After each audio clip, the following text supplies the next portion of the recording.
Sadly, I can recount a number of times while I've responded as a paramedic to fatalities with children in care. Once doing a welfare check, another child who was starved to death, left alone, no caregivers in sight. I can't express in words the effects of seeing and holding these children in my arms. Ministers, members, we're not talking politics here. We're talking about defenseless children. Minister, do you understand that? Minister of Human Services. Certainly. Thank you, Mr. Speaker, and thank you, member, for the question. And the stories like Serenity is not that one-off. We have been failing these children for decades. That's what I have said.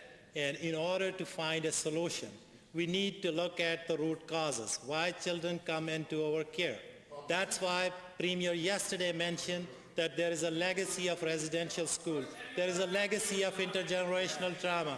There is legacy of 60s school. There is a legacy of 90s firing of social workers. All these things need to be looked into. These are hard decisions. Thank you, Honourable Minister. Thank you.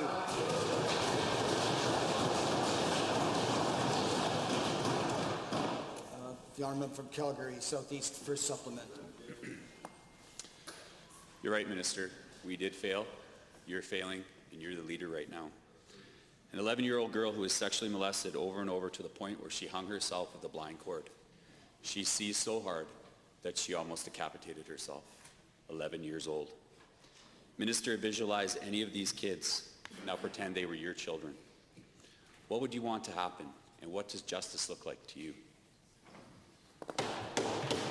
Thank you. Thank you, Mr. Speaker. These are children in our care, and these are my children. These are Albertans' children. And that's why I'm reaching out to the other side. I believe that you do care, and that's why I'm setting up this panel to work on these issues, to address these historical injustices, and put enough safeguards in place so we can avoid similar incidents from happening in the future. It's not a partisan issue.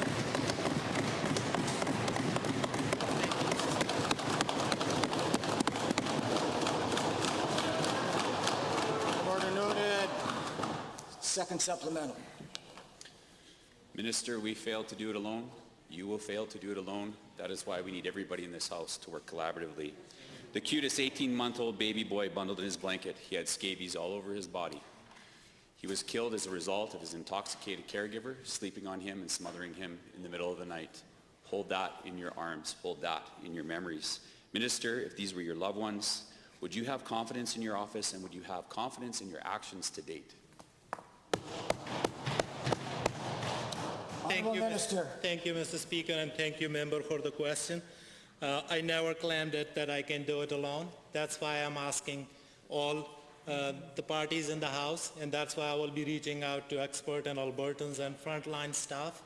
But having said that, Mr. Speaker, we have taken steps to address these issues, including $37 million in child intervention system, including a new child tax benefit, including a progressive tax which can sustain these services, including $25 million in FCSS, including $15 million for women's shelters. Mr. Speaker, these are the children that